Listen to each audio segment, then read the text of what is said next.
Hello, my friend. This is Clyde. Do you believe the Bible? I have two texts I would like to share with you. First one from John chapter 10 and verse 10. The thief comes only to steal and kill and destroy. I have come that they may have life and have it to the full. The second one is from 2 Kings chapter 8 and verse 6. And when the king asked the woman, she told him.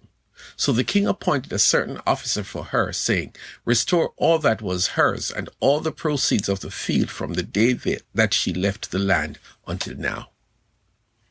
The matter of believing God is a matter of faith.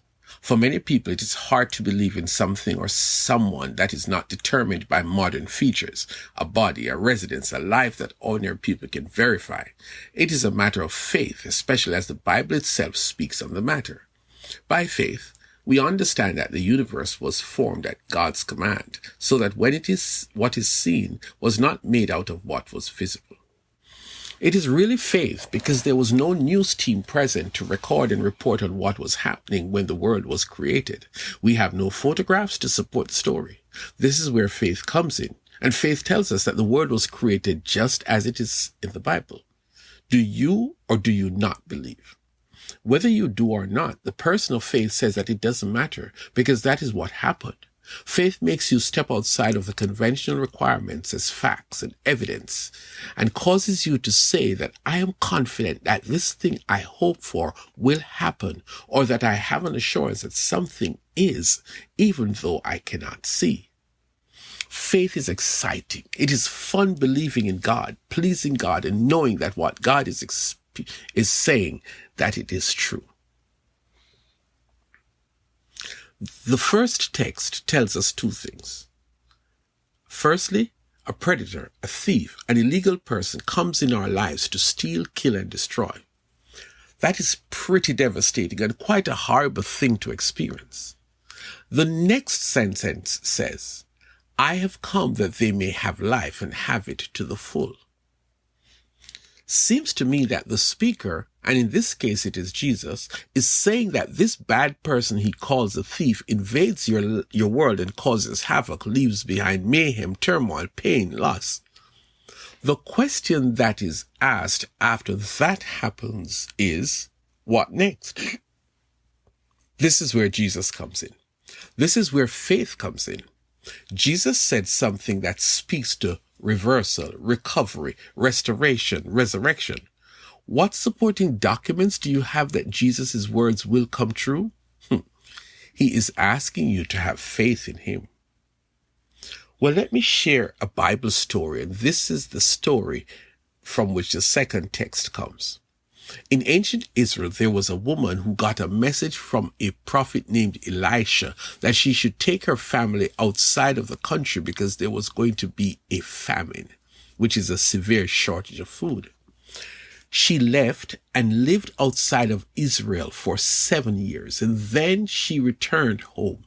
But when she did, her property was taken over by some unauthorized person or persons. What should she do? She goes straight to the king, who at the time was hearing the story about a woman whose son had died. The prophet prayed, the dead son came back. Well, what is the likelihood that this is the same woman that is featured in the story the king was hearing, probably for the first time? But she did not come to verify a story. She came to ask the king to do something so she can get back her property. Well, let's see if this faith thing works. She was in the right place at the right time. The king asked her to confirm if the story about the boy who died and came back to life, if it is true. She confirmed. What next is what Jesus said. The king ordered a palace official to take up the case.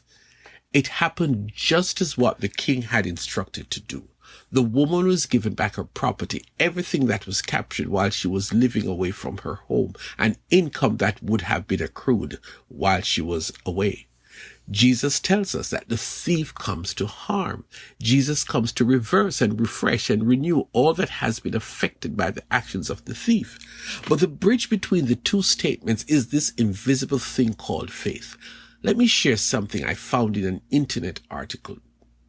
Only 20% of people in the US now say that they view the Bible as the literal word of God, record low, while a record high of 29% of Americans agree that the Bible is only a collection of fables, legends, history, and moral precepts recorded by man. The number of Americans who take the Bible as God's actual word has decreased from 24% since 2017 and is only half of what it was when that belief peaked in 1984, says a Gallup report. 49% of respondents said that the Bible is inspired by God, but not all is to be taken literally. This article was published a day ago by Moira Ritter, a writer for the Charlotte Observer. What am I saying? It is unfortunate that people have devalued the Bible to nothing more than a collection of fables, legends, history, and moral precepts recorded by man. My friend, the Bible is far more important and authentic than any of those folks could ever imagine. The Bible is as real as tomorrow's headlines. It is so real that I ask of you, with no fear of contradiction, that you exercise faith and put the Bible to the test. The Bible is so real that more and more people across the globe are finding out that the Bible is in fact genuine and one that can stand or withstand any debate on its authenticity. But don't take my word for it. Call up your faith and set out to prove for yourself that this Bible that millions and millions of people live by is real, and to doubt it is to put your future in jeopardy. I believe the Bible, and I invite you to do so too.